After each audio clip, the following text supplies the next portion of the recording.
اب سوال یہ ہے کہ آخر پاکستان، سعودی عرب اور ترکی ہی کیوں؟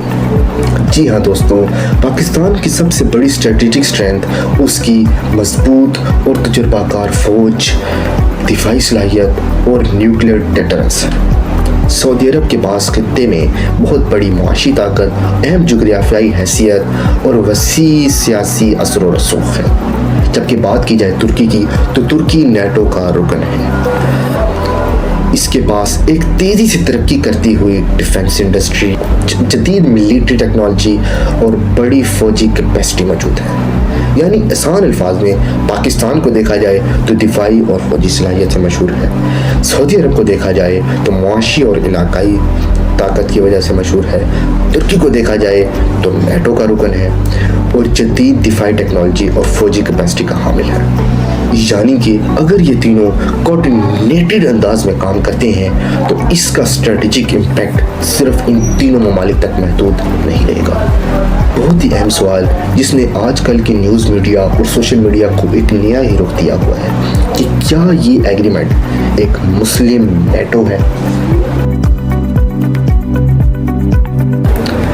سوشل میڈیا پر اس معاہدے کو کئی لوگ مسلم نیٹو کہہ رہے ہیں، لیکن یہاں ایک بات واضح کرنا ضروری ہے، اسے ابھی نیٹو کہنا میرے خیال سے درست نہیں۔ جی ہاں دوستوں، نیٹو ملٹری ایک انتہائی منظم اور کئی دہائیوں پر محیط ہے، جس کے پاس کافی الائنس، کمانڈ ایگریمنٹس، اسٹرکچرز اور مشترکہ میکینزم موجود ہیں۔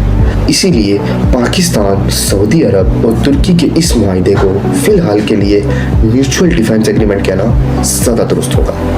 ہاں، اس میں نیٹو کی طرح کولیکٹیو ڈیفنس کنسیپٹ ضرور موجود ہے، یعنی کسی ایک رکن کے خلاف ایگریشن کو تمام ارکان کے خلاف ایگریشن مانا جائے گا۔ اسی وجہ سے اس معاہدے کو کئی لوگ مسلم نیٹو اور کئی لوگ اس کو فیوچر کا مسلم نیٹو کہہ رہے ہیں۔ ایک اور انتہائی اہم سوال جو کہ آپ لوگوں نے ہم سے پوچھا اور کئی اور لوگوں کے بھی ذہن میں ہے کہ کیا یہ معاہدہ ایران کے خلاف ہے؟ جی ہاں دوستوں، اب آتے ہیں سب سے حساس سوال کی طرف۔ کیا پاکستان، سعودی عرب اور ترکی نے یہ معاہدہ ایران کے خلاف کیا؟ سرکاری طور پر تو جواب بالکل نہیں۔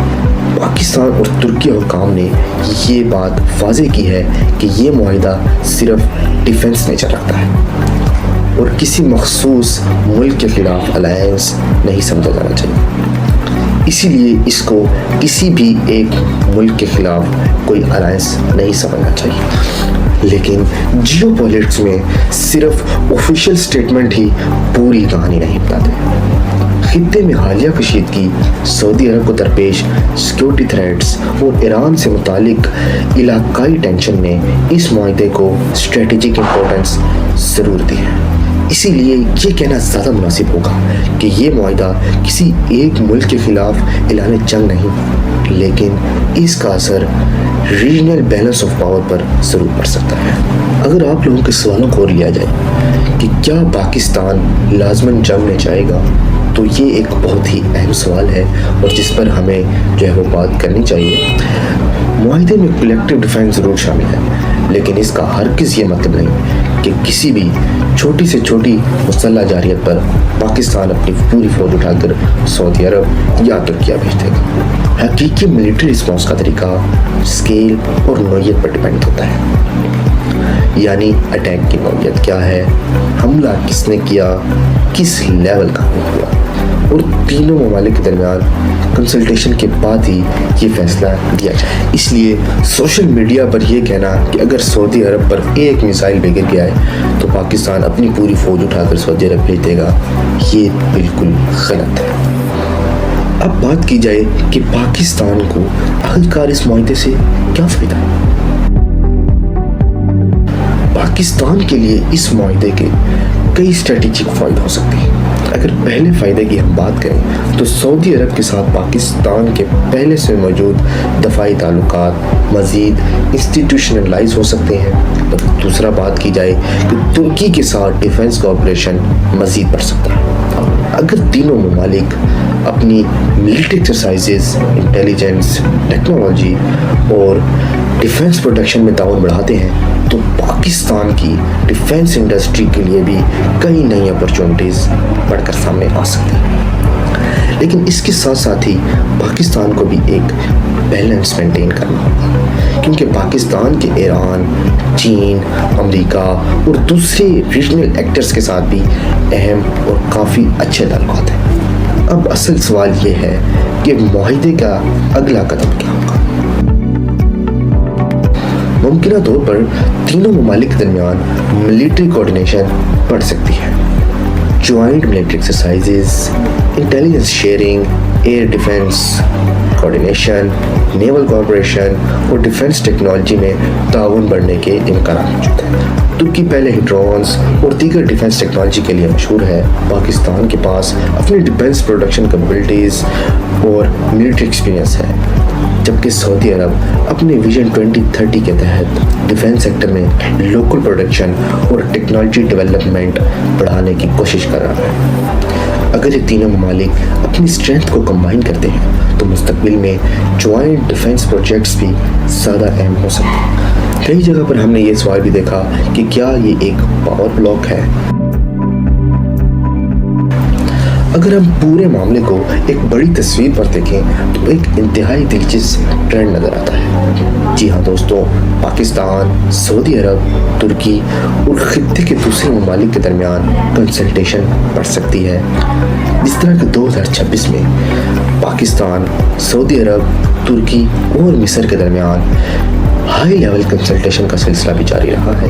اس کا ہرگز یہ مطلب نہیں کہ کوئی نیا مسلم نیٹو یا ایک ملٹری بلاک وجود میں آ گیا ہے، لیکن ہاں، اس سے یہ بات ضرور ظاہر ہوتی ہے کہ خطے کے اہم ممالک آپس میں فورن پالیسی اور کوآرڈینیشن کو مضبوط کر رہے ہیں۔ اور اگر یہ کارپوریشن آنے والے سالوں میں زیادہ انسٹیٹیوشنلائز ہوتا ہے تو مڈل ایسٹ اور ساؤتھ ایشیا کی جیو پولیٹکس میں ایک نئی شکل سامنے آئے گی۔ اسی لیے اس معاہدے کو کئی ممالک فیوچر کے لحاظ سے بہت اہمیت دے رہے ہیں۔ تو آخر میں دوستو سوال یہی ہے کہ کیا پاکستان، سعودی عرب اور ترکی کا یہ معاہدہ مسلم دنیا کا نیٹو ہے؟ فی الحال ایسا کہنا شاید تھوڑا جلد بازی ہے، لیکن ہاں، یہ ضرور ایک اہم اسٹریٹجک ڈیولپمنٹ ہے۔ پاکستان اپنی ملٹری اسٹرینتھ اور اسٹریٹجک پوزیشن لے کر آتا ہے، سعودی عرب اپنی اکانومی پاور اور ریجنل انفلوئنس کے ساتھ موجود ہے، اور ترکی اپنے defence, military technology, industry, NATO experience کے ساتھ پارٹنرشپ کو ایک نئی شکل دے گا۔ اصل کامیابی کا فیصلہ اس بات سے ہوگا کہ کیا یہ معاہدہ صرف کاغذ تک محدود رہے گا یا واقعی joint exercises, defence technology, intelligence cooperation اور کوآرڈینیٹڈ سیکیورٹی میکینزم میں تبدیل ہوتا ہے۔ اور شاید آنے والے چند سال ہمیں یہ بتائیں کہ 7 اگست 2026 کا یہ معاہدہ صرف ایک ڈیفنس ایگریمنٹ تھا یا پھر مڈل ایسٹ اور ساؤتھ ایشیا کے پاور سٹرکچر میں ایک نئے دور کا آغاز تھا۔ آپ کے خیال میں پاکستان، سعودی عرب اور ترکی کا یہ ڈیفنس ایگریمنٹ مستقبل میں کہاں تک جائے گا؟ اپنی رائے کمنٹ سیکشن میں ہمیں ضرور بتائیے۔ اس کے ساتھ ساتھ ہی اپنے میزبان محمد شہریار کوکر کو دیجیے اجازت۔ آپ سے ملاقات ہوگی ایک نئی ویڈیو میں کسی نئے ٹاپک کے ساتھ۔ تب تک کے لیے اللہ حافظ۔